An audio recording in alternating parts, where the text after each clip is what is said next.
आज मैं मटन आलू शोरबा की रेसिपी लेके आई हूँ जो कि बेहद आसान है। फटाफट से चलते हैं रेसिपी। बिस्मिल्लाहिर्रहमानिर्रहीम। अस्सलामुअलैकुम। हुज़ैफ़ा's किचन में सबका वेलकम है। मैं हूँ शेफ़ ज़ोहरा।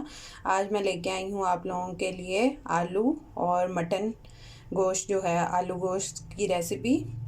जी, तो सबसे पहले मैंने लिया है 2 अदद टमाटर मीडियम साइज़ के और 2 ही मैंने प्याज लिए हैं, उनको इस तरह से कट कर लिया है।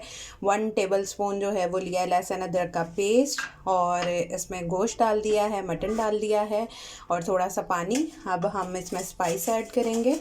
तो अब इसमें स्पाइस ऐड करेंगे। 1 टीस्पून मैंने लिया है नमक, आप हस्बे जायका भी ले सकते हैं। हाफ़ टी स्पून हल्दी और हाफ़ टी स्पून ही लिया है मैंने ज़ीरा और साबुत, और काली मिर्च हाफ़ टी स्पून और लाल मिर्च जो है वो मैंने 1.5 चम्मच लिया है टीस्पून, और 1 टीस्पून ही लिया है धनिया पाउडर। ये सब इसमें ऐड कर देंगे।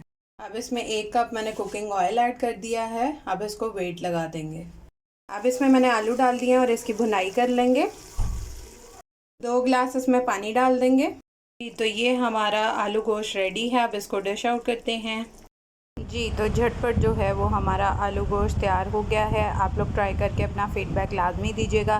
फिर इंशाल्लाह मिलेंगे नेक्स्ट न्यू रेसिपी के साथ। अल्लाह हाफ़िज़ फ़ी ईमानिल्लाह।